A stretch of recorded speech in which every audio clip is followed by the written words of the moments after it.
I could go crazy and no one would know it.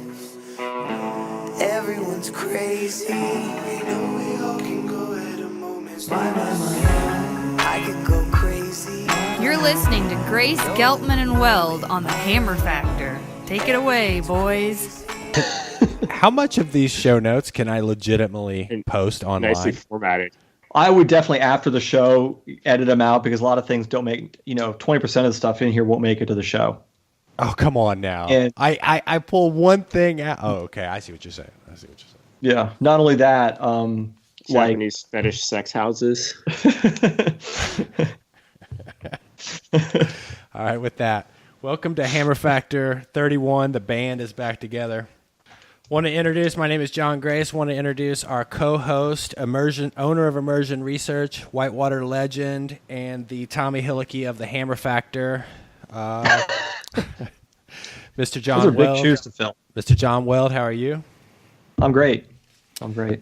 And back from an extended vacation. I don't know what they're paying you up there at Outdoor Alliance. Back from an extended vacation, poker champion, North Fork champion, and policy director for the Outdoor Alliance, Lewis Geltman. Welcome back.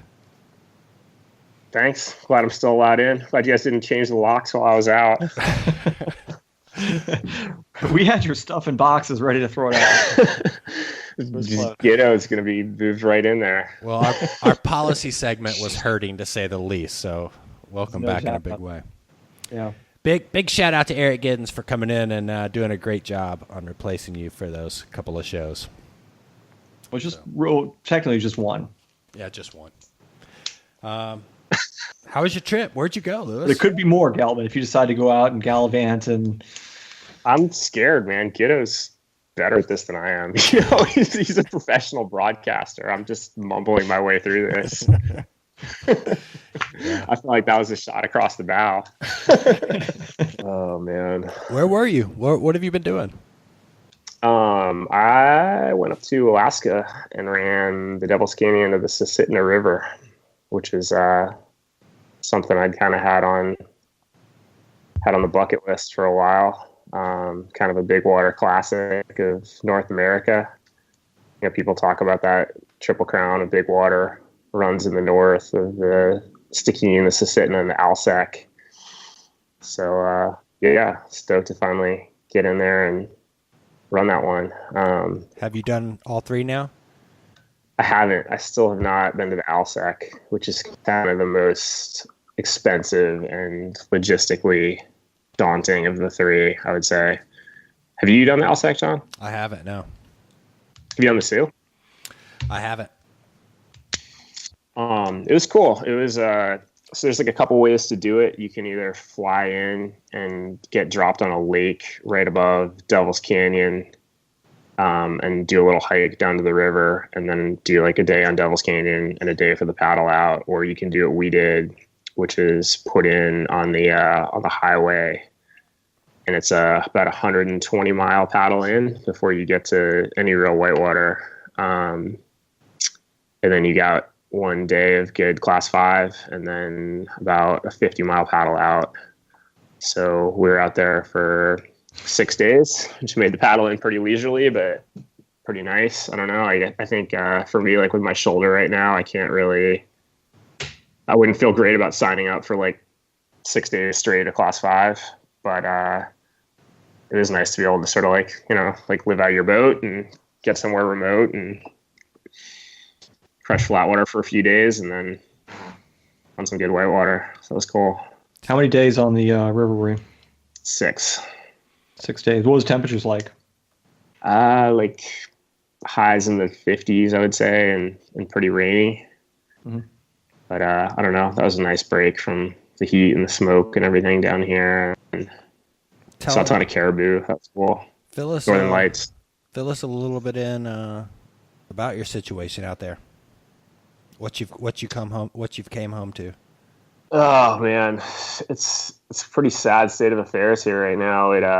It's been smoky all over the West, as there's just fires burning everywhere. But over the weekend, some kids, like teenagers, decided it would be a good idea to play with fireworks up at Punch Bowl Falls on Eagle Creek, which I'm sure almost everybody listening has, seen video of if they haven't heard of it. It's that sort of iconic kind of folding waterfall right above Metlaco. So all of Eagle Creek, which is just this really spectacular gorge, very popular hiking area, just like super lush and green in the winter. But, it hasn't rained here in 4 months and everything is just a tinderbox. And there's now a 30,000 acre fire burning over there, and it's like raining ash in Hood River. There was ash coming down in Portland when it was east winds a couple days ago. And we all just kind of have our fingers crossed on this whole thing. Like the fire jumped the Columbia 2 nights ago, which is pretty mind-blowing to me. It's a really big jump. I mean, that's half a mile probably down there, maybe more. I can't really see the Washington side of the river right now. It's bad. Well, welcome home. Yeah, thanks, man. It's almost like there should be some kind of theory that explains how Houston is under 10 feet of water and the entire West is on fire and the Florida is about to get flattened. What are you suggesting? Why all this is happening? What are you getting? Is this some kind of dog whistle to liberal hyperventilating climate change freaks? Oh man, I don't know. I got nothing, man. Well, it's good to have you back. So, you went on a sunshine as always, right?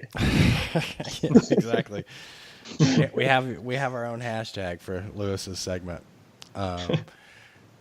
John, you went on a little trip of yourself. Yeah. I went to Madison, Wisconsin. And that was the paddle sports retailer? The first ever paddle sports retailer show. As I've pointed out in earlier shows, paddle sports decided to leave Outdoor Retailer and create their own show a little bit later in the season, and that's where it was. I'll be honest, I've always been concerned that this kind of industry talk was going to be boring for a lot of our listeners, but if nothing else, I found out that pretty much every store we sell to, their entire staff listens to this podcast. Yeah, big shout out. We have that going for us. Who's that? That's it was one meeting after another. We kicked off by talking about the hammer factor. So, but at this point, I think we have a voice right to the working people of paddle sports. Yeah, I'd say that's right. Cool. For instance, you got like, I'll name some people. You got Noah at CKS, my man Cruz at Confluence Kayaks in Denver, but Noah, he's in BV, right? Yeah. This is like the Aleppo of SUP division. He's in the beating heart, right?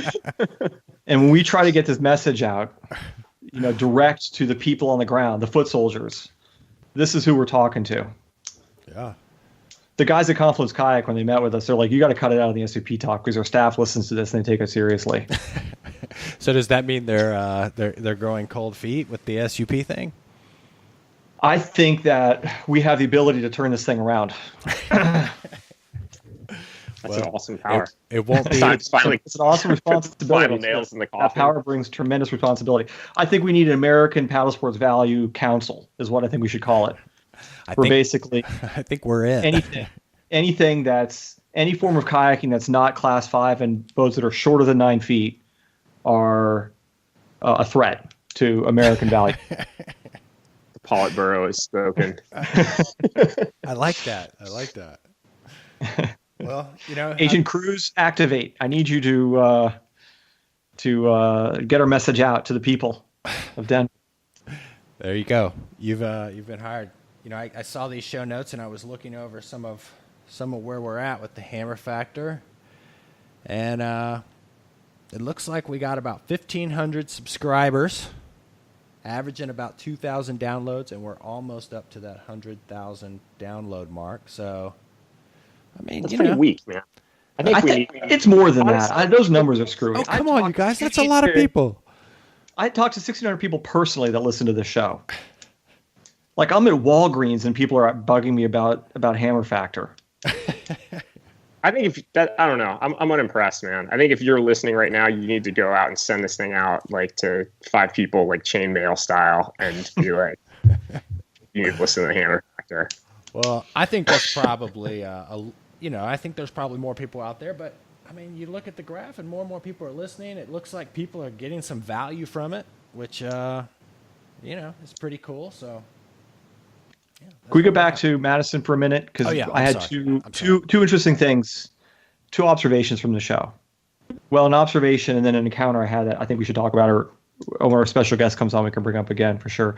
First thing is paddle sports is looking for the show to be the new hope for our industry in terms of the retail side of the business. But I'll be honest, man, I think it's going to be a tough road. We decided to do this, and I was vocal that we should remain it out to retailer. And, I made my argument, and we decided as a entity to go to this paddle show. That's fine. And we're going to go, and we're going to make the most of it, and we're going to participate and be excited about it. However, I think the problems that brought us there are still existing.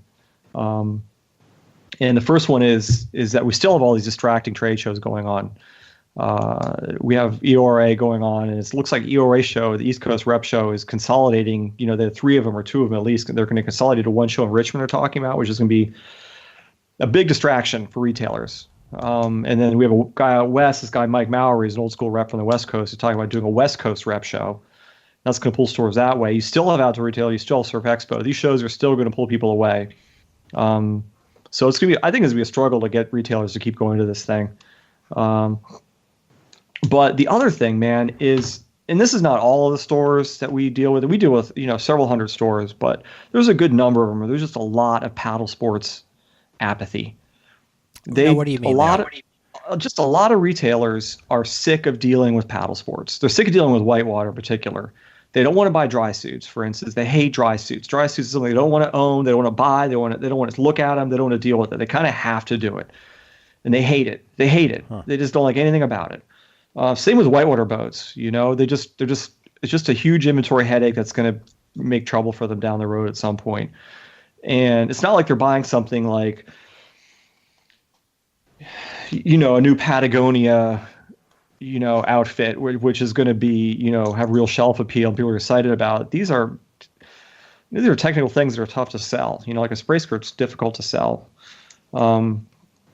And just my overwhelming feeling is that I'm boating now more than ever, or as much as I have in years, to be sure. And I see there's a lot of people excited about paddle sports or in whitewater, and we have a lot of stores who just simply don't share that. They're kind of over it, and we're having to deal with that a lot. And they're just kind of like, well, we're going to do what we've done for the past 10 years, and that's pretty much it. Whatever that is, we're going to do that, and that's as much energy as we want to put into this thing. So. Manufacturers, to be totally fair, have helped put us in this situation. There's blame to go all the way around. We've done some lousy things as a group to our retailers, but in order for this show in the retail side of this business to really thrive, we need to address a couple things. It's not just enough to have a new show. And as Lewis pointed out, the show's moving to Oklahoma City next year, and. Which I know, right? You're thinking Oklahoma City, for whitewater, but they do have a huge whitewater park there. But I guess the irony is that, the outdoor industry left Salt Lake due to its conservative government, stance on the environment. Let's not say conservative, because it's not conservative. It's that they're anti-public lands, right? Right. We don't want this to become a partisan issue, even though it largely has become one. It's like, right. It's not that, they're in favor of smaller government. It's that they're in favor of getting rid of public lands. But if we're going to talk about conservation values and environmental values, Oklahoma's congressional delegation,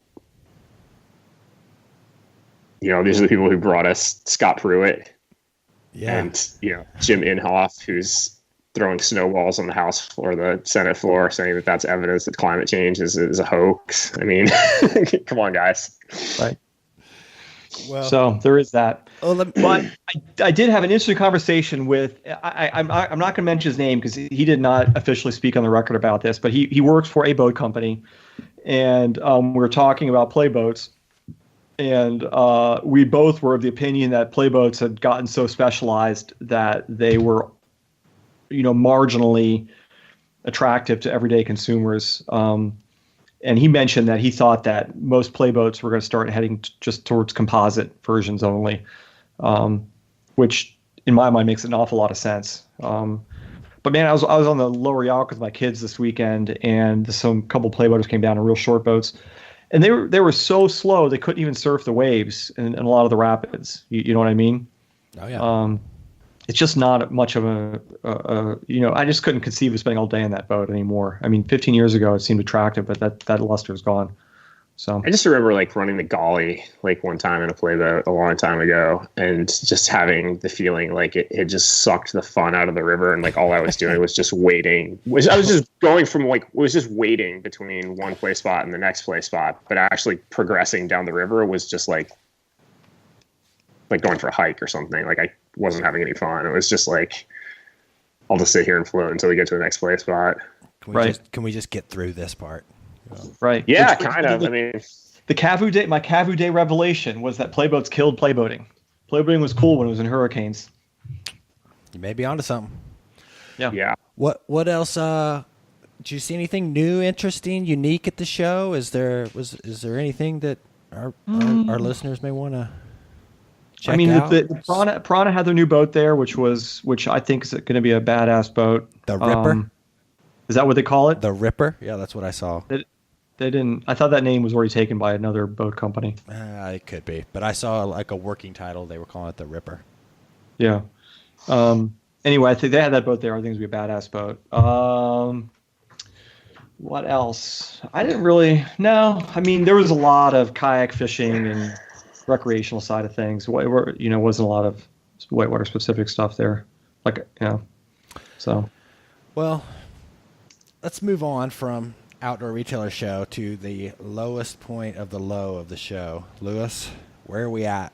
And where are we at with our hashtag? Hashtag everything is fucked. Yeah, right. Exactly. Wah, wah. Yeah, man. Everything is fucked. I mean, can I lead you off with this political operative that now vets all of the EPA granting? I did see that. I didn't delve too far into the details, but it is really I don't know. To me, it's sort of a piece with a lot of what we're seeing from the administration, which is that, these guys can't, they talk about getting rid of regulations, and they can do that, but that's a long process. Undoing a regulation requires the same process as creating a regulation, which is going through rulemaking under the Administrative Procedure Act, and it's something that's going to take a couple of years and some savvy, and you're going to have to justify what you're doing in terms of a cost benefit analysis. And, there's a lot of process that goes into creating and uncreating regulations. But what these guys seem like they're focused on is things that they can just, do in a dark room with, minimal public process, with minimal oversight. So things like totally misappropriating this grant process, or, some of the secretarial orders about energy development we're seeing at Department of Interior, things like radically curtailing what environmental analysis looks like under the National Environmental Policy Act, which is something that we just, Zinke just released this secretarial order on the Friday before Labor Day to, basically just massively curtail environmental analysis for every decision-making, every piece of decision-making that goes on public lands under his jurisdiction. And so I think that's the kind of thing that you're seeing. It's these places still aren't super staffed up. They're not super savvy in terms of, negotiating public process and what government's supposed to look like. And so like this is kind of the stuff that you're seeing more and more. What about on your front? What about, Zinke comes back, we got to scale back the monuments. Did we lose there? Is it over? Well, nothing has happened yet. And, it's another example of what these guys are doing, which is that there's no, Zinke creates this comment period for this monument review process. And, more than 1 million people write in. Over 90% of them, something like 99%, honestly, are saying, protect public lands, don't scale back national monuments. He, releases the cover letter for his report to Trump. We still haven't seen the report, which is sort of surprising that nobody has leaked this thing yet. But what he does in there is he just says, well, we received comments and a bunch of them were from highly coordinated national environmental campaigns, and just dismisses 1 million comments in 2 sentences, and then says, and then on the other hand, we heard that people want to, free up these lands for energy development or whatever. So we don't know what Zinke's recommendations are specifically yet. I think that what we're hearing is that he's recommending rollbacks of Bears Ears, Grand Staircase Escalante, potentially Cascade Siskiyou National Monument down in Southern Oregon, and, what he described as a handful of others. This ultimately is going to get litigated. I don't really see any other outcome in terms of. What do you mean by litigated? If Trump follows through on Zinke's recommendations and tries to scale back national monuments through, executive order or whatever, it's extremely unclear that he has the legal authority to do that. And, conservation organizations across the country are going to challenge it in court immediately. And, what the outcome of that is TBD. Is Trump scaling back? Is Trump if Trump goes on board with Zinke's plan, is that more in line with sort of established Republican policy, or is that Trump pitching to this really distilled base that he seems to be gravitating towards? I got to say they're one and the same, honestly. I mean, I think that the people that get described as this sort of like white nationalist base for Trump or whatever, in terms of the policy objectives those guys are pursuing, it's really not all that different than Republican orthodoxy, at least when it comes to environmental stuff. And, they're just a little more uncouth about it, frankly. But, what the Mitch McConnells of the world want on public lands compared to what the Ryan Zinke's of the world want on public lands. I mean, Zinke will put on his Teddy Roosevelt costume or whatever and claim that he's protecting these places or that this is all in the name of conservation, but it's kind of a lie,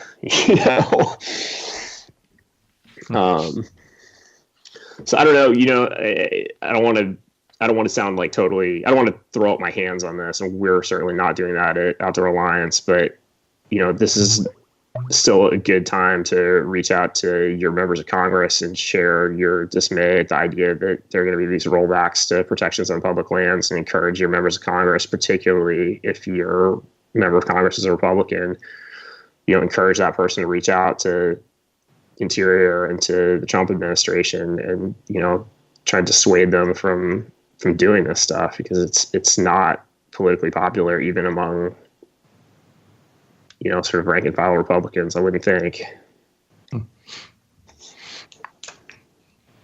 There we go. Well, speaking of hashtag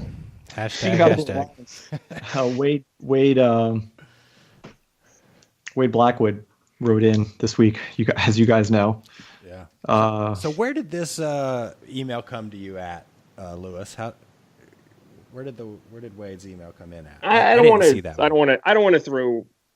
So it's we're not looking to listen. We're not looking to throw Wade under the bus. No, we're not going to throw Wade under the bus. Wade Listen, we had some fun at ACA's expense on a previous podcast based on the aesthetics of their trade show booth. And I should have spoken up a little bit more in defense of ACA. I let my entertainment at John Weld. Well, let's be clear here. I'm the one who made the rant, right? Oh, yeah. And not knowing something or being ignorant of something has never stopped me from having a very strong, usually abrasive opinion on that subject. That's what makes you a podcast star, John. Right. So, well, Wade wrote in. He wasn't pleased with what I had said, and I can sympathize with that. So we did ask Wade to come on the show, and he said he can't make it today, but it looks like he's going to be coming on soon. Hopefully next week, and so he can speak up on the ACA's behalf. So we will see.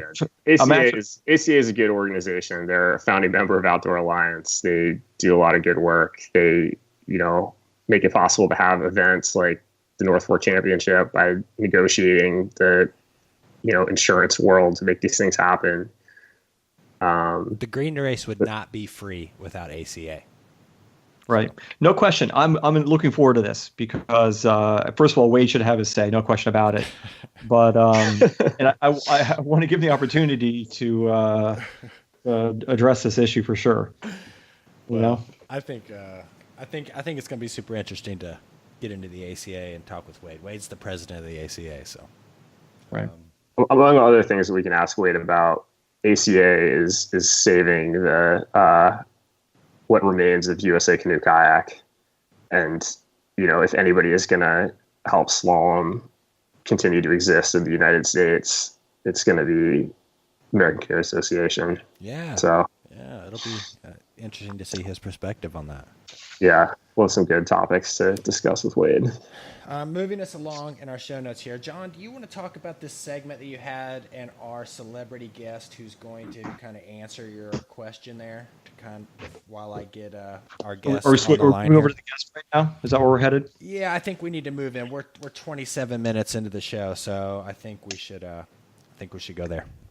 All right, let's do it. So I had this thought that as it seems like this podcast has become the source of information about the inside of the industry, we should do a "How is it made" segment that comes up periodically and discusses. We get someone who makes the gear that we all use, and we ask them how it's made, and we learn all about it. And so I thought we could start with Snowy Robertson, who is the I don't know his exact title. He's one of the designers at Confluence, but primarily I think he designs dagger boats. And he's been doing that forever there, 10 years, I bet, at least. So I thought we could come on and discuss how these boats we paddle from beginning to end, how these things are created, which I'm actually kind of interested into. I have a vague idea, but not exactly. Maybe we can dispel some rumors or myths that people have about boats at the same time. And we can hear all about his most recent wedding. Right. As becoming Mr. Love Connect. If you give me a second, I could probably come up with something really slanderous or obnoxious to say about Confluence, and have him get on the defense, and I'll apologize for it later on. Snowy Robertson, can you hear me? I can, yeah. Welcome to the Hammer Factor. You are on with Lewis and Weld. How are you doing? Doing well, thanks. Thanks for having me, guys. Well, all right. Can you introduce yourself to our listeners and kind of tell us a little bit about what you do? Yeah, sure. So I'm Snowy Robertson. I have another name, but not many people know that, so I'll just go with Snowy. And I'm a designer at Dagger Kayaks, also part of Confluence, but primarily just with Dagger Kayaks. All right, very good. And you most recently got married, didn't you? I did, yeah, just really recent, just this weekend. So yeah, it was awesome, super exciting. Congrats, man. So right off the bat, my first question is: couldn't we have given your job to an American? Is that not possible? That's a really good question, John. The answer is yes. I knew it. Yeah, I had to jump through a bunch of hoops to hang on to this job. It wasn't easy. To try to kick me out a few times and took my green card away and, got stuck in other countries, but I fought my way back. Well, if there's any justice in this country left, we'll see to it that you are sent back to whatever hole in the ground you crawled out.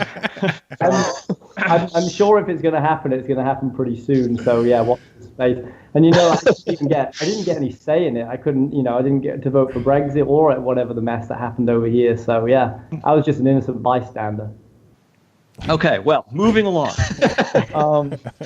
So here's the thing, right? So I think a lot of our listeners might be interested in hearing about how a boat is made from concept all the way to a finished product.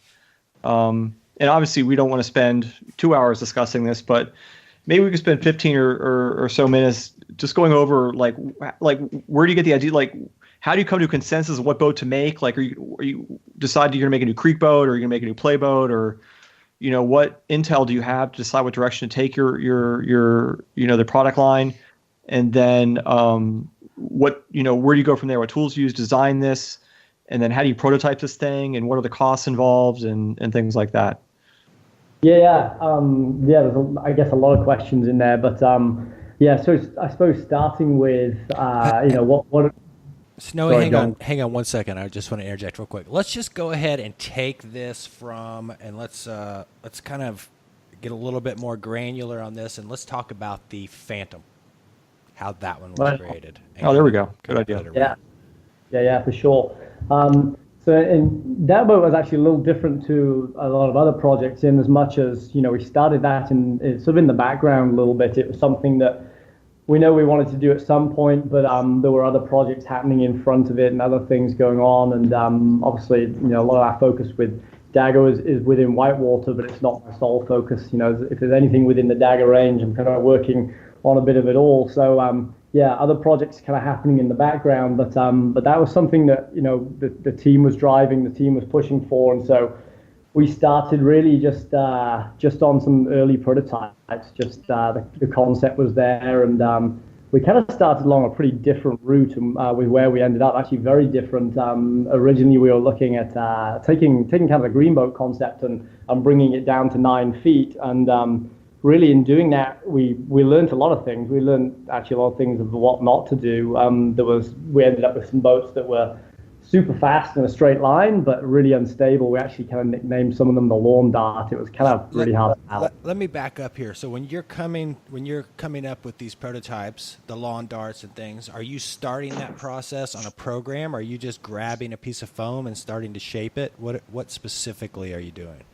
Yeah. Also, let's explain what the Phantom is for people before we get too far down this road, because I'm not sure everybody knows what that is. Good call. Could you take that one, Snowy? Yeah, for sure. So Phantom is just about to be released to production. It's going to be our latest planing hull creek boat. It's coming in just around the 9-foot mark, so it's certainly going to hit all of those short boat race classes. And it's coming from a race pedigree, but it's not just a race boat. It's definitely a really fun downriver boat. It's got that glide, that speed that everyone's looking for, kind of that sort of free ride, sort of dynamic way of paddling down the river. It's opening up some new lines, but speed is certainly a large part of what it does. We've got steep creek boats in our range as well, but the Phantom's sort of opening up these sort of new avenues, and it's a lot of fun to paddle. Definitely kind of works really well in sort of bigger volume, sort of more volume creeking conditions and river running, but it's just it's a lot of fun. And the name kind of came out of just this thing working in the background, sort of this sort of apparition kind of happening in the background. Wasn't really going to necessarily be a commercial project, and then eventually gathered speed, and so it's about to launch, coming out at the end of the year, and so if that kind of sums up what the boat is, and you're asking about sort of wrapping the process around that. So kind of back to how we started it.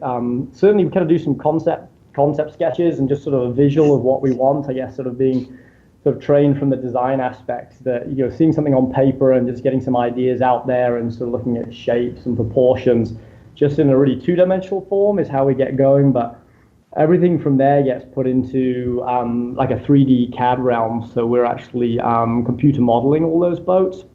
It lets us kind of look at the downstream aspect of it. So we can look at a boat and a shape, and you can get a certain feeling for it, but you can also look at how all the components are going to interact, and we can.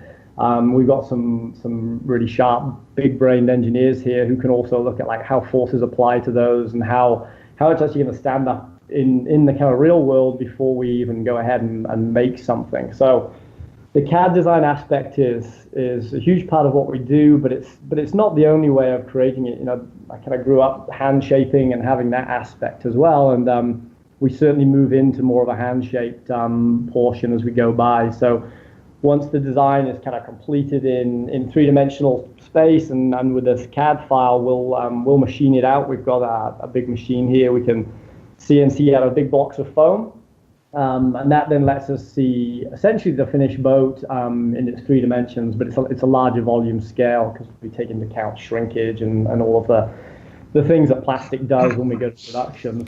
So is that like 10% bigger or 50? Like how much bigger is that than what you're thinking the boat's going to be? It's typically, so you get 2 aspects of shrinkage we have to deal with. One is actually in our casting. So in the tooling phase that we cast the tools at the foundry, you actually get a percentage there. It's right around 1% at the foundry.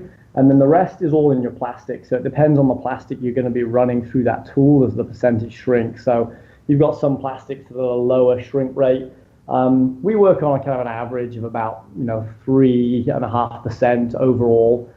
So we're working around those proportions, length, width, depth. You get a little bit of variation. So we'll sort of play around and look at the shape, and it's sort of a learned process. Sometimes you're getting more in the depth, sometimes you get a little bit more in the length. The first 2 shots at the Phantom, I actually ended up, and it was just a hair over 9 feet. I couldn't quite get it to 9 feet. It wasn't shrinking quite right. So yeah, we made sure that obviously with people turning up to races with tape measures and being all particular about it, we're going to get it right in at 9 feet. So how close? Like when you start designing a boat on paper, or even just have a block of foam there and you carved into a boat, how close are you to meeting your expectations when you actually get the thing on the water? Are you at a point now where you can look at a design, and when you finally get that design as a physical boat and you're paddling it, it feels pretty much exactly what you expected? Or are you still surprised sometimes by what you've made, like pleasantly surprised or really disappointed? Yeah, we hope not too disappointed, but yeah, it's a really good question. There's only so much you can see on screen. You can put a giant monitor in front of you and try and visualize, a 9-foot or 12-foot or 14 or 6, whatever it is, a boat on screen. But there's only so much I feel you can actually get from that sort of 3-dimensional space. So as much as we try and sort of take what we've learned and leverage those learnings, I think there's always that sort of feeling of what does the boat look like once you get it in front of you. So once you machine what we call the plug aspect, how does the rail look? What do the volume proportions look like? And to me, I sort of liken it back to surfboard shaping a rail. You get a feeling for that shape you're putting in there.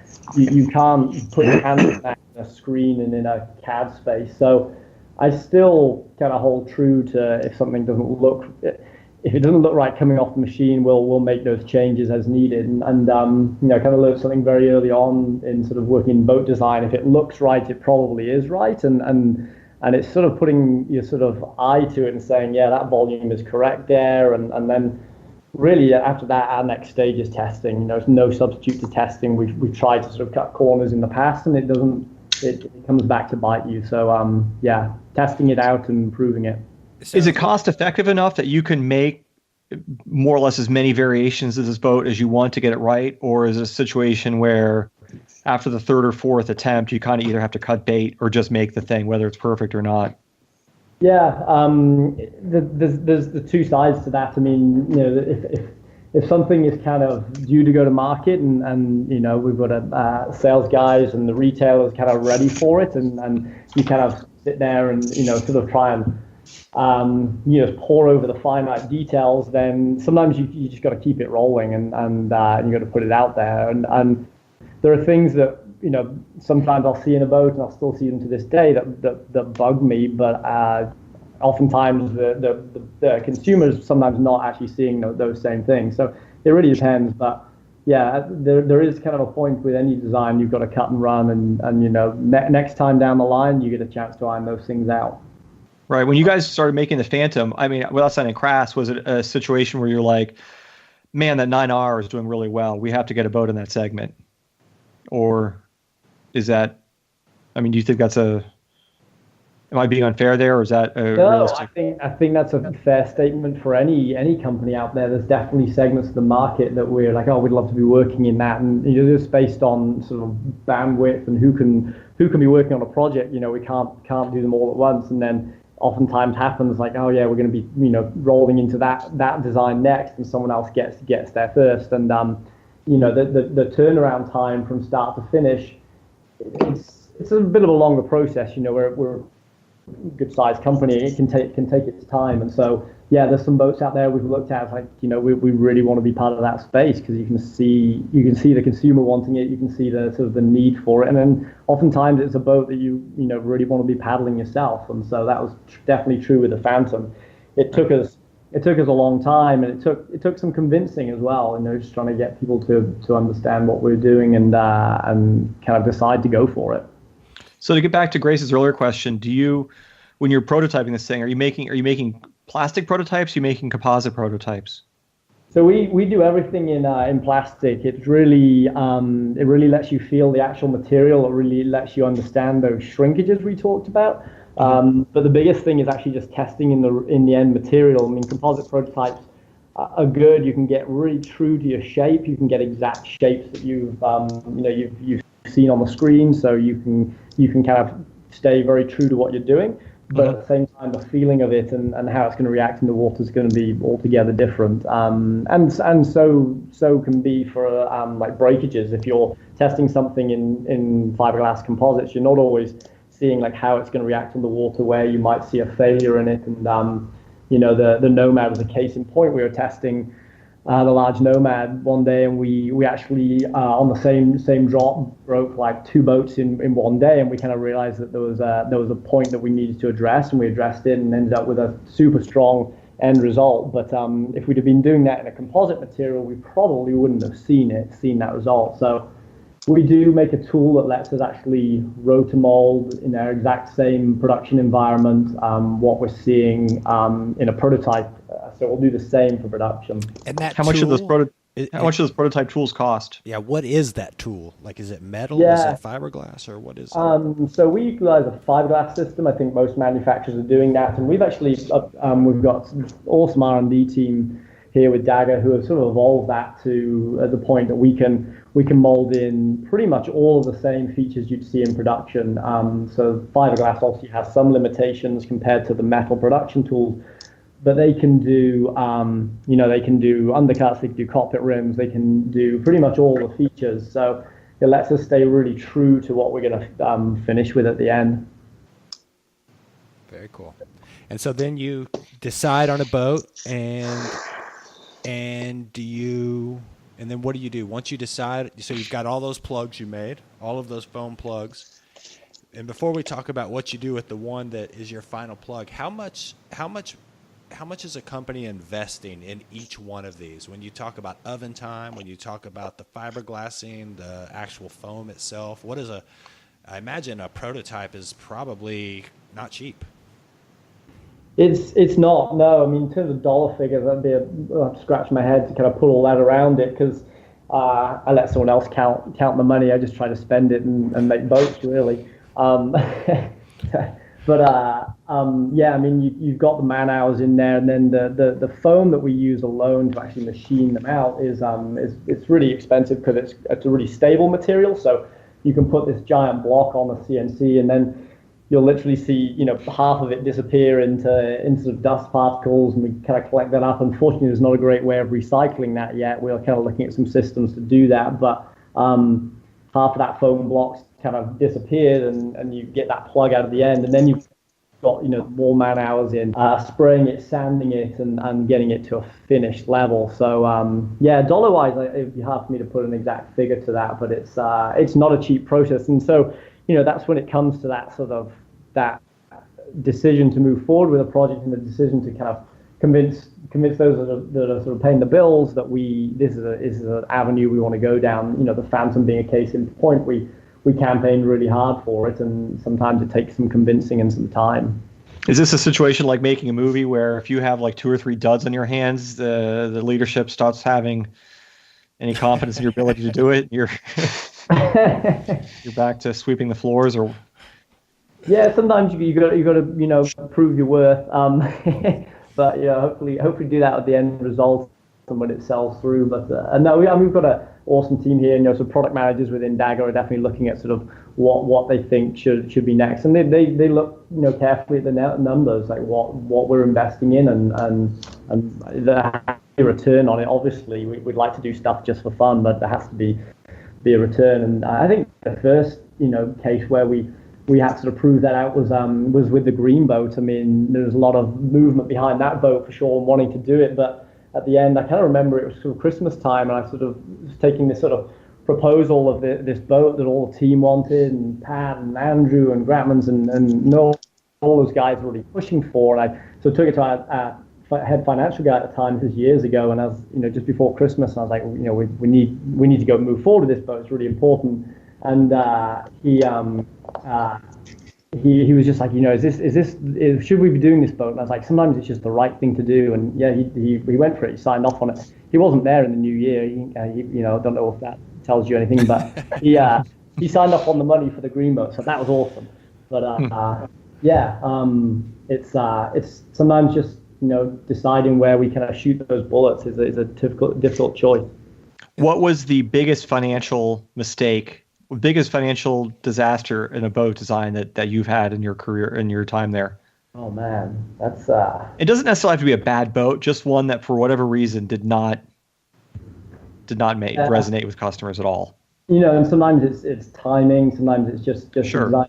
I think one of the for me the hardest ones to stomach would probably be the agent. It was right around the time we were sort of transitioning over. I'd been here for a while, and I'd been working alongside Mark Lyle, and then he left, and so I was sort of left with working on this boat, and it was sort of all me, and sort of doing it on my own at least. And we 3 sizes, 3 molds, and we launched it, and timing wasn't great. It was okay in a hole, it was not great on a wave, and everyone was going kind of wave centric with their freestyle at that point. And so we created something that's of time to market and final performance in what people were doing, as far as I'm concerned, was not, didn't really wow anyone. And so that one I think is hard stomach. It's 3 sizes. Is that the one that had like the screw holes that went in through the hull? No, that was earlier on. That was like probably a Kingpin era, and that was a little crazy. It's actually the concept of that was really cool. It was like just proving to people that what we did or what was done there, and at my time was really could work. And sometimes you're just too far ahead. People just aren't ready for it. So what's the biggest money maker? Like what made the most money? It's got to be the Nomad. I think it has. So I mean, has any boat ever beat the RPM? I mean, the RPM has to be the biggest money-making design of all time in kayak and whitewater kayaks. Yeah, I mean, in terms of its highest selling numbers, just based on the era and when it was there, the RPM is definitely the highest selling. Whether based on its sale price at the time, it was actually maybe the highest grossing. It's hard to say. Right. But the Nomad's also in both iterations has had huge history in its version 1 and is selling really well in version 2. So that one's good. And then for us the Mamba just keeps on trucking. That boat just sells at sort of many different levels. The higher end, people pushing big volume down to people who are just really getting into paddle sports. So yeah, they're with Dagger, we're often looking at making sort of long-serving models. We don't do stuff that's sort of really fast turns and so trend-based. So we really have to focus in on that design and make it count. So back to where we were at with our conversation before we get too far off. You've decided on the shape of the Phantom that you want. You have this plug or this piece of foam. What happens then?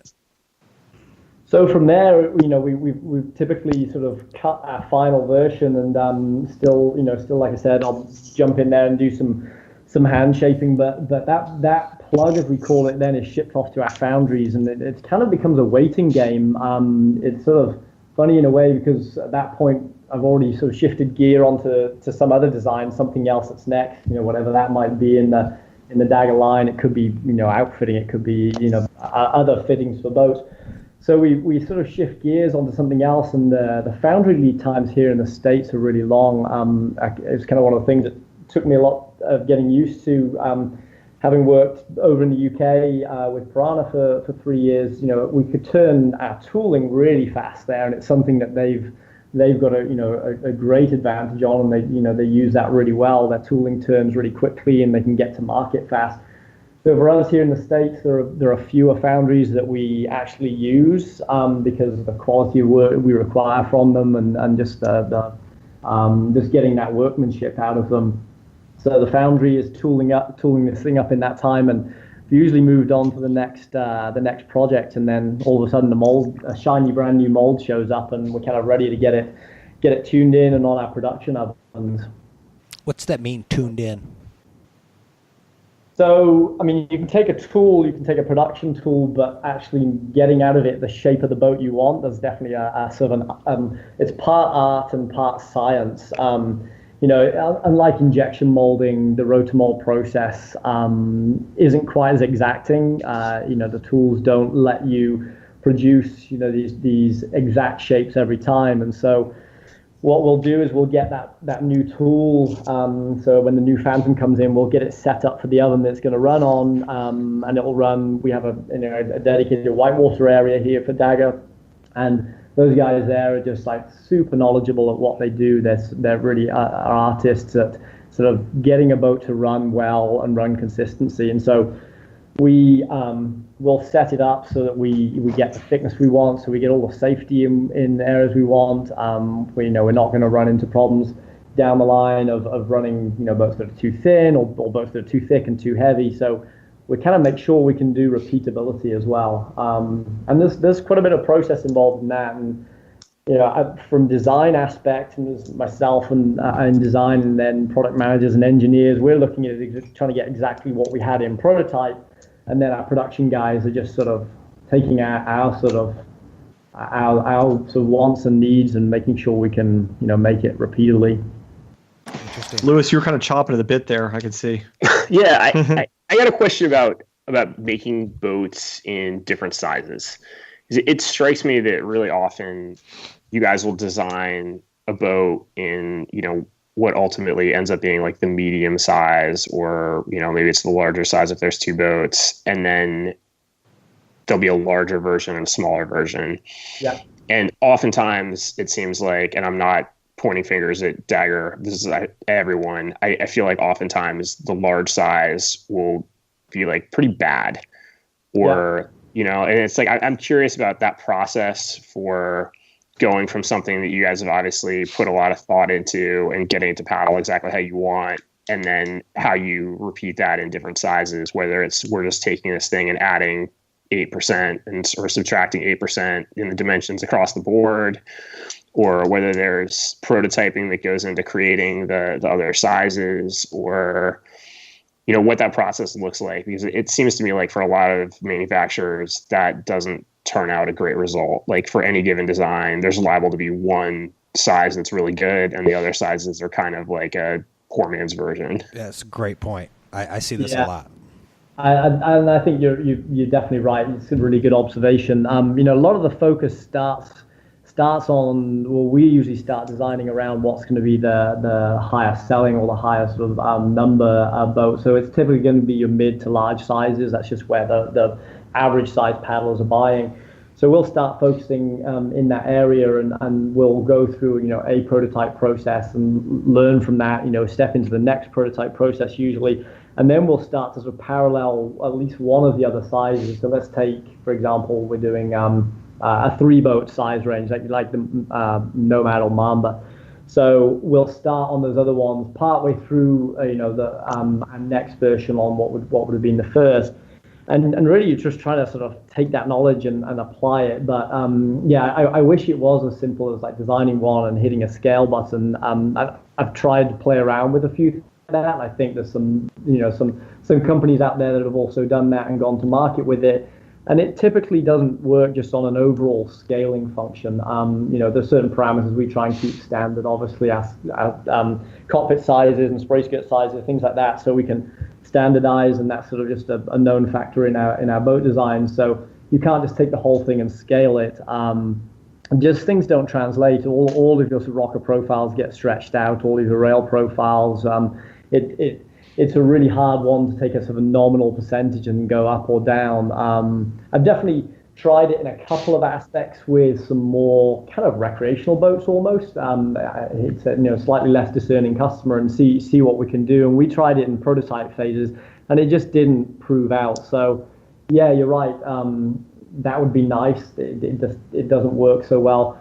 But I think it then comes down to the number of prototypes you get to apply to that size range. And like I said, we'll focus a lot of them on the what's going to be the key sellers, and then we'll probably be doing a little bit less on the other sizes. And it comes back a little bit to your costs. I mean, you can do another 2 prototypes in the large size or the small size or a kid size, but what's that gonna get you? What's that gonna gain you? You're shooting for obviously the best design you can get at any size, but it's a balance.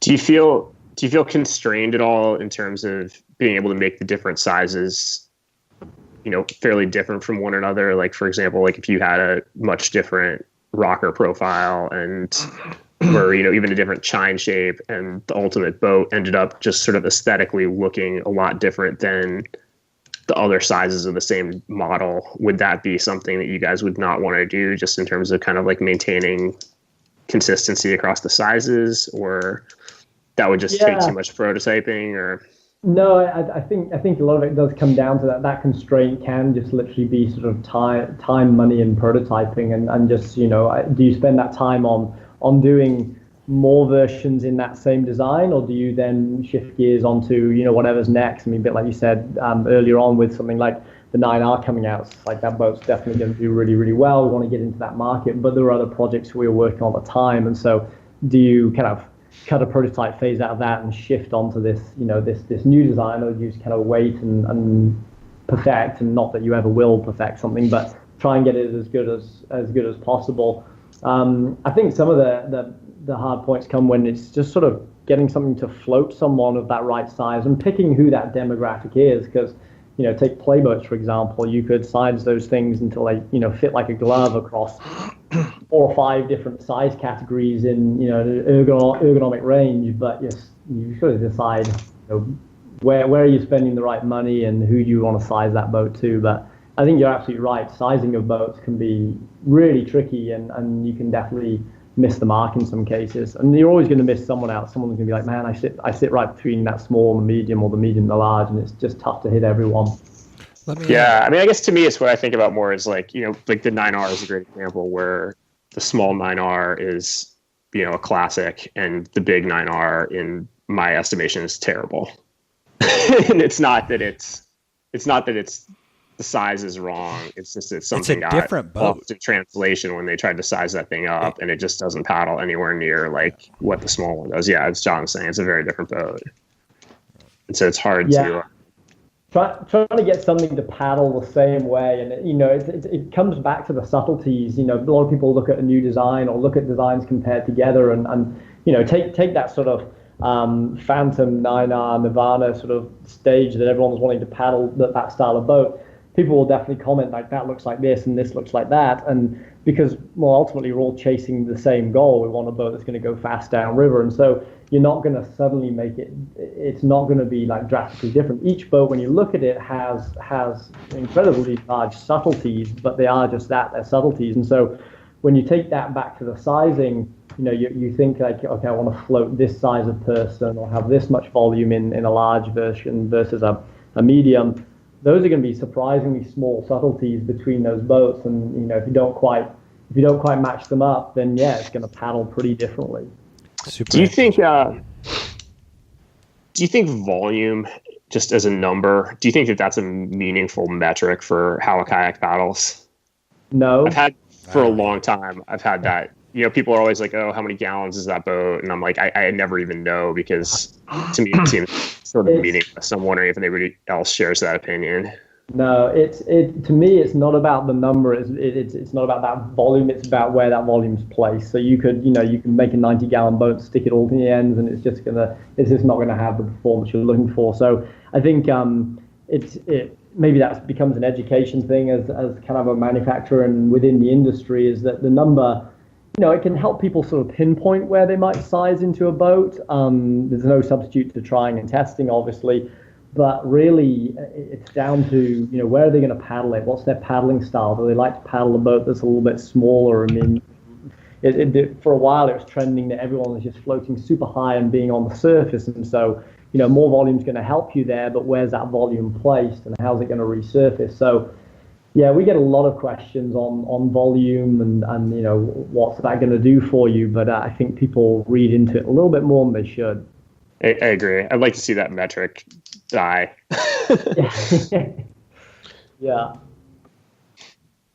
So I was at Paddle Sports Retailer this past weekend, and I had a person approach me who was in the industry. He suggested he thought playboats were going to, in plastic playboats, were going to start go by the wayside, and he thought most manufacturers would start making playboats in composite. Just due to the nature of that sport. Do you think that's a fair assessment of what might happen in the future?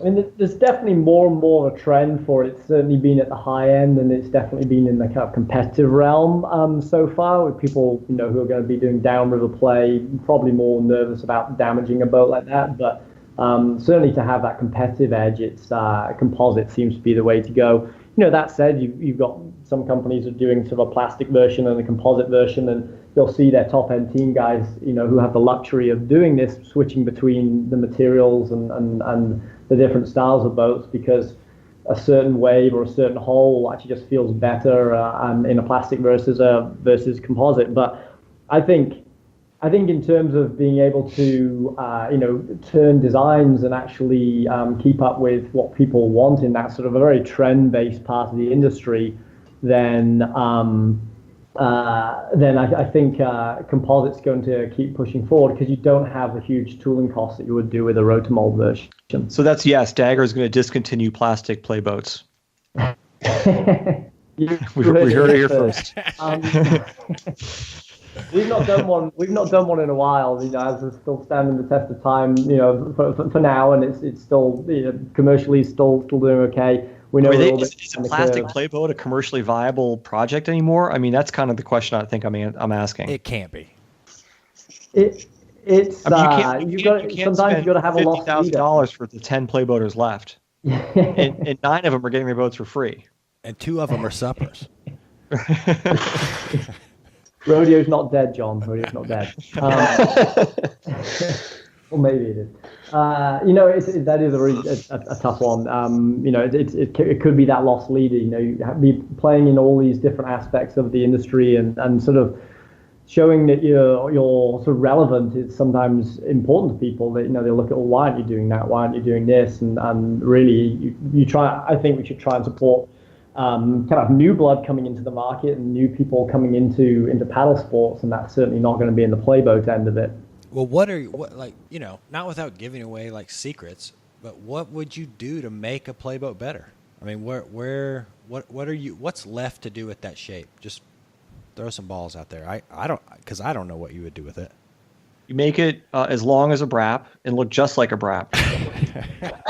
I guess redefining what a playboat is to people. I think that's almost it. I mean, playboats have typically gone to this point of like 6 foot and under, and it's been very competitive centric, and few people, I suppose, less people, I should say, are park and play now, and they still want that downstream ability. And when you take something, like a brat, like an axiom, like take it a step back, sort of slicey boats as we would know it, sort of super egos. Those are playboats to some people nowadays, and they've almost forgotten, what a short, stubby, park and play style is. So, I think there's redefining what play means to people could be the next step. Super interesting. Well, we're reaching our time limit here, Snowy, but I certainly appreciate you coming on the Hammer Factor. Some really good nuggets of information out there, and And I know we're going to have some people write in. Where can people see more about this upcoming Phantom? Yeah, so if, I mean, just look at sort of social media, datandagger.com. Check out there. There's going to be kind of news and information leaking out about it. Like I said, we're at the foundry stage, so it's that little sort of quiet time, and we'll be looking to launch first boats in January. But we've got stuff out with the team guys, and if you guys see anyone out there and just want to ask questions about it, then ask away. But it's coming really soon. You racing? I'm a racing. Yep. You know, as long as I keep my my shoulder tucked in, I'll probably be okay. But may as well. You know, Right. I've got to try and improve on my time. So. All right, we'll have a side bet of the spread between you and Adrian this year. It got closer last year. It got way closer. So yeah. Well, thanks for coming on the show. Do you guys have anything else for Snowy? Snow, you know where to come if and when Composite decides to let you go. We have a place for you over here at IR. We've always needed a Brit on staff, and I think you're the one that we bring on. When my green card gets yanked and I'm hiding in the hills of Tennessee somewhere so they can't deport me, then we'll talk. All right, very cool. All right, have a good day. Thanks, Snowy. All right, thanks for having Snowy. me, guys. Really enjoyed it. Thank you. Well, there you have it, straight from the horse's mouth. I just don't know what you do with a playboat. I don't know. What do you do with that boat? I mean, you could bury it like halfway cockpit deep in your yard and put like a flower arrangement in the cockpit, like a tire. Just depends where you live, Like if we had a nice park and play spot here, I'd go play. That's very true. Yeah, like if I lived in the Ottawa, that'd make a lot of sense there. no, you wouldn't. You would get a paddle board. No, I'd probably still paddle the Brap or that new Piranha boat, to be honest. All I know is if you go to Colorado and you go to all these features that the whitewater kayaking industry lobbied so hard to get all of these play features built, and you go there and set up shop, there's going to be about a dozen paddle boards or river surfers and one boat on the bank. So, anyway. We pissed somebody off. This conversation with playboats. We'll hear from probably the director of the Playboat Association or something's going to be livid. Well, anyway, I thought that was super interesting. There's a lot going on with a boat, and I wish I would have brought this up to Snowy, because I remember EJ bringing it up that he thought boats should be priced $1,800-$1,900, that they're basically priced too low. I wanted to kind of get I would agree with that. I think if we had boats that expensive, you'd get a lot better variations on the size. They'd put a lot more money into prototyping of smaller size, bigger sizes. Yep. I mean, I could plainly. I don't know. It seems clear to me that they designed one. They're probably just about out of money for that project, and they rushed through the other ones. But well, we are running deep in our show here, guys. We have a lot of viewer mail. We're not gonna be able to get to all of it. Is there anyone in particular? Let's pick one viewer mail. Is there any viewer mail here in particular? Do we want to talk about I love the paddles. I wrote Jim Snyder to get a definitive answer for him on paddle length, but I've not heard back from him. I thought we settled at 200 minimum. Or I'm sorry, blade offset. Oh.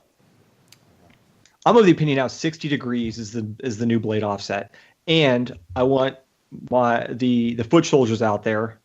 The Hammer You Factor guys know Nation. who you are. Hammer Factor Nation. Thank you. To be pushing the 60-degree offsets to their people. I'm rocking the 65. I have been for a while, and very often people will try my paddle and say they like it. I think you do one draw stroke with a 20-degree offset or whatever these things are, and you're like, this is ridiculous, redonkulous. It's not working for me. All right, let's move into our first and only viewer mail before we get into our rants and raves. Okay. Wow. We have several to get through here. Jonathan Rue, great message coming here. We have several, but let's talk about Maybe it's Jonathan Rue. We'll bring him back up if I hear back from Jim Snyder on the feather issue. Yeah, perfect. That's actually a good one. He's got some good points about different size boats, different size paddles, all kinds of things that we would love to geek out about. But we only have time for one more. Let's get on to Jason McNaughton's email. Right. Nice. His real name is Josh McNaughton. He wrote a, He's a regular. In fact, next time Lewis flakes out on us, we're going to pull Josh in. Yeah. We are going to bring Josh in. Actually, prepare yourself, Josh. You will be on the Hammer Factor before you know it.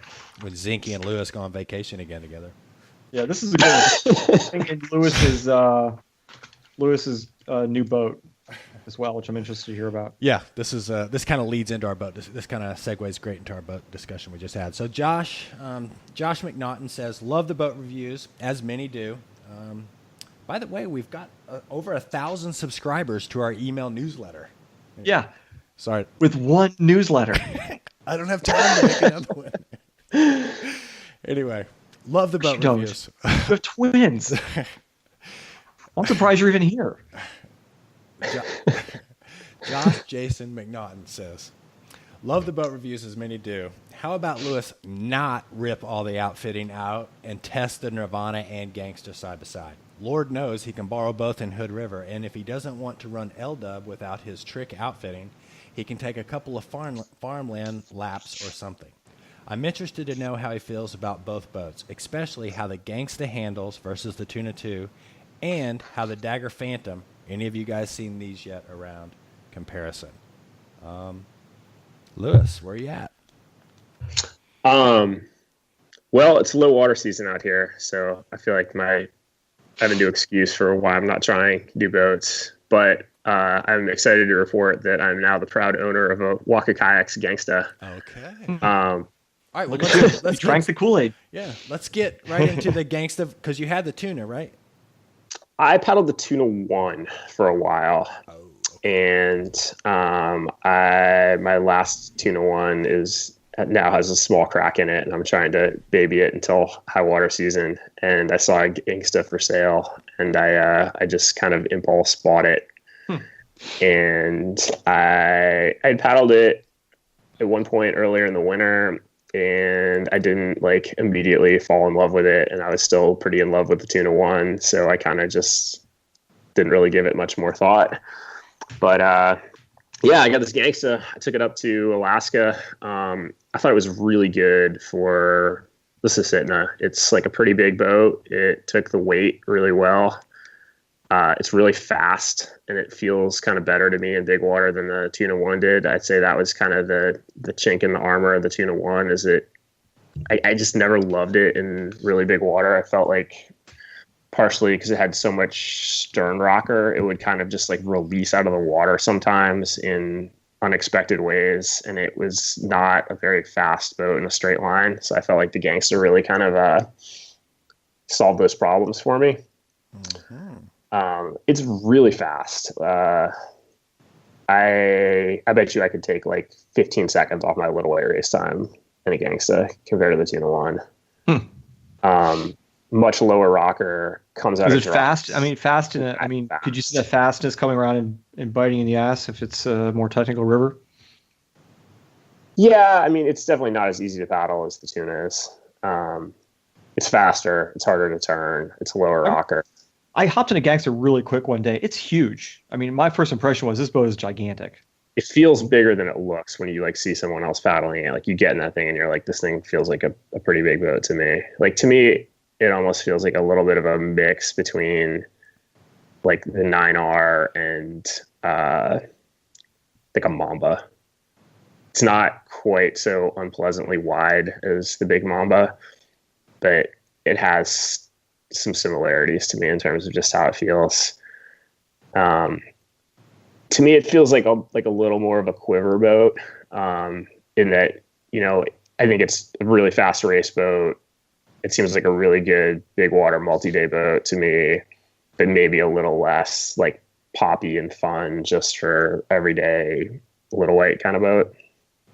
But I'm glad to have it. I was glad to have it in Alaska. And if I, if I were going to the Stikine tomorrow, I would be enthusiastic about taking that boat up there with me. So you'd say you feel more confident in hard whitewater with that boat versus your Tuna? I would say I felt more confident in big water compared to the Tuna. I think. So let's say if you weighed 230 pounds, good boat for everyday creeking? Like if you live on the East Coast and doing the Upper Yacht or something like that? 230 pounds is big. All right, That's big. Let's say 210, 215. I think you would definitely want to give it a try. I think for like the Upper Yacht at 200 pounds, like I think that would be a great boat. I think that the stern, you notice the lack of stern rocker a little bit, like for like really steep creaking. I think that you kind of like get more of those stern hits, and it doesn't quite like pop the way the tuna does. You need like you notice the difference in rocker. You need to put on a helmet cam and shoot a video of treat laying and fortify Grace's newsletter. Send it to me so I can send out another 4K media newsletter. Yeah, Lewis, I'll put that on my list. I'm really keen on your opinion of this Piranha Ripper, which is sort of a planing hull brap, but with like 9R bow on it. I thought it was awesome. And I'm really keen to see what you think of it. All right, well, let's move on. We are well over our 1 hour time. And that's pretty typical at this point. Yeah. Hey, before we go to rants and raves, let me throw this out to the audience because I've been wanting to discuss this for a little bit, and maybe some audience participation might be the way to do it. Rating systems, right? People talk about class 1 to 5 forever. Is this suitable for our sport? Do we need a more advanced rating system like climbing? I think we do. Do you? I personally think we do. Okay. Lewis, any initial thoughts on this? Or you think just saying it's a meaty class 5 or it's easy class 5 or it's full on class 5, that's enough? I don't know. How long a conversation do you want to have about it? We should definitely kick this to the next show, but I want to throw this out to the audience to write in with some opinions so we can have some meat to discuss this. I'm super interested to hear what everybody says on this one. I think that it's not very descriptive and not very useful, and that it's extremely difficult to separate difficulty and danger, which is kind of the root of the problem with the rating system. You're saying the rating system is inadequate as it stands? I mean, I think it doesn't.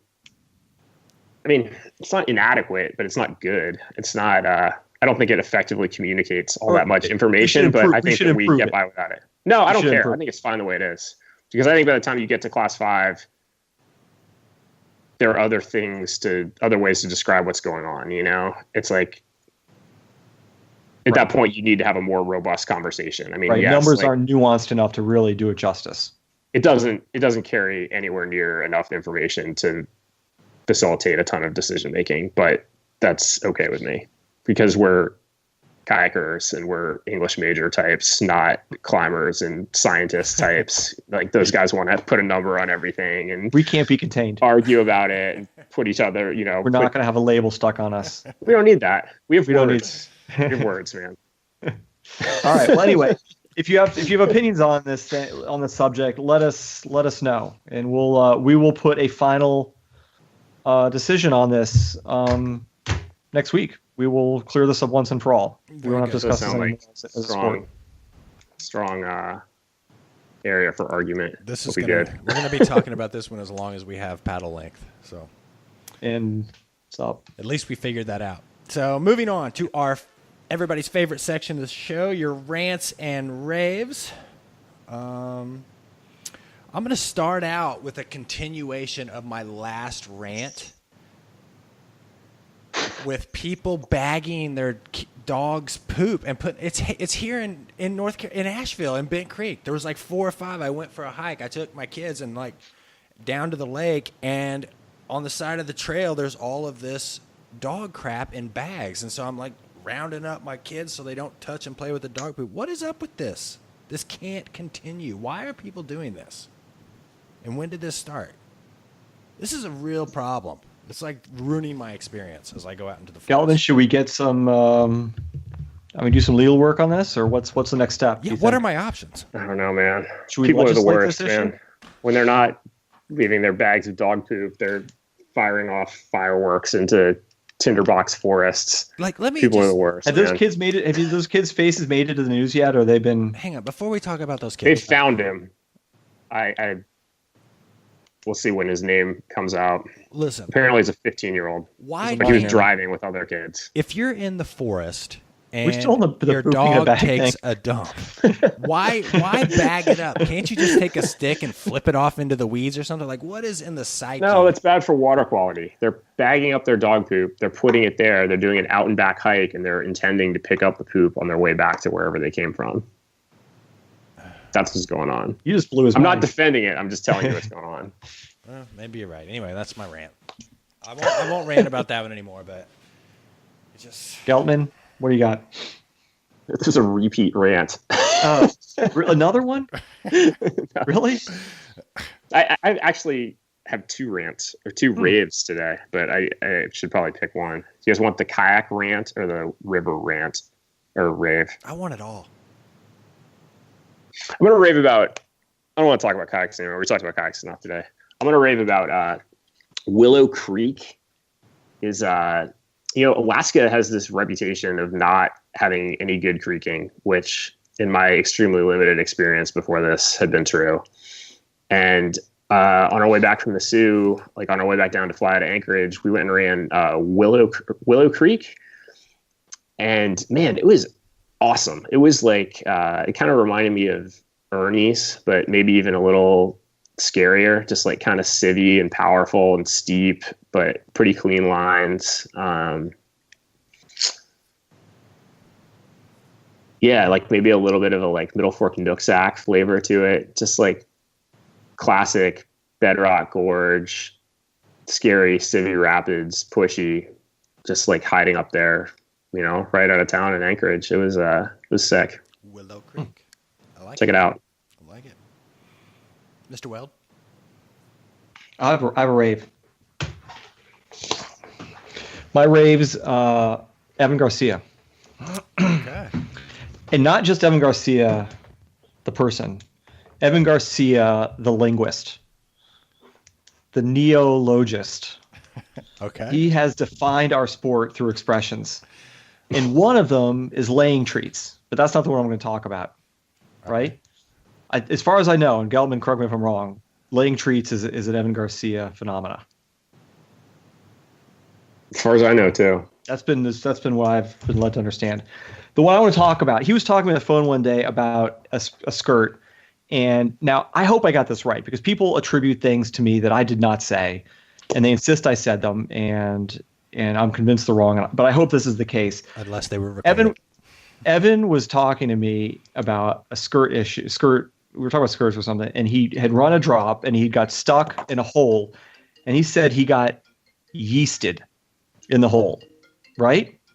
Yeasted. Actually, that wasn't beasted. No, he said he got yeasted.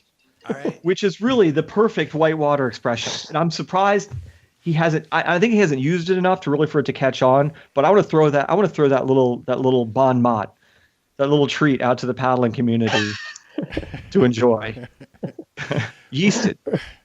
We're gonna have to get Evan on the show to do some translations. You're gonna get you. That's getting worked in a hole is getting yeasted. I think it's perfect. I like it. There we go. Well, I don't know what else to add about to this issue of Hammer Factor. Welcome back, Lewis. Lewis will have his gangsta video ready for the newsletter soon. Make sure you subscribe to the newsletter. I think there's a link on hammerfactor.com. And I did these videos, this 8-week training plan on getting ready for a race. So I think I'm going to put those in the newsletter. So if you want to see how I get ready for a race, that may be something to check out. Until next episode, does anybody have anything else they'd like to add? Nope. I'm going to the Golly this weekend. I'm going to get yeasted. Going to the It's the plan. Thanks for listening to Hammer Factor. We are out.